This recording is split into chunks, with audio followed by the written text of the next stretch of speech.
Hi all, అందరూ ఎలా ఉన్నారు? ఈరోజు క్లైమేట్ అయితే చాలా కూల్గా ఉంది కదా. అలా హాట్గా కాఫీ తాగితే సూపర్ ఉంటుంది. మమ్మీ టీచర్గా వర్క్ చేస్తారు కాబట్టి మార్నింగే క్యారేజ్ తీసుకెళ్ళడం అవ్వలేదు. సో నేనే తీసుకొస్తా అని చెప్పాను. హైదరాబాద్లో చాలా కూల్గా ఉన్నా సరే కాకినాడలో ప్రజెంట్ వర్షం పడుతుంది. ఇది మా ఇంటి నుంచి పార్క్ వ్యూ అనమాట. నాకు ఈరోజు ఏమైనా కుక్ చేసుకుందాము, ఇంట్లో ఉన్నాను కదా అని చెప్పి పొటాటో ఫ్రై చేసుకుందాం అనుకున్నాను. హాస్టల్లో ఉంటే సెల్ఫ్ కుక్ ఉంటుంది, కానీ నైట్ షిఫ్ట్స్ చేసి మార్నింగే కుక్ చేసుకోవడం చాలా కష్టం కదా. మనం సెల్ఫ్ కుక్ చేసుకున్న ఇంటి ఫుడ్ అంత సాటిస్ఫాక్షన్ అయితే అస్సలు రాదు. ఇల్లు వదిలి వచ్చిన ప్రతి ఒక్కరికి ఇంటి ఫుడ్ని, అమ్మ చేతి వంటని చాలా మిస్ అవుతాం కదా.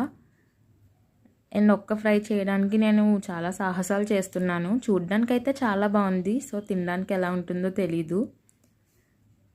అండ్ ఇది కదా కంఫర్ట్ ఫుడ్ అంటే, చాలా బాగుంది. అండ్ లంచ్కి మీరేం కుక్ చేసుకున్నారో కామెంట్ చేసేయండి. Thanks for watching.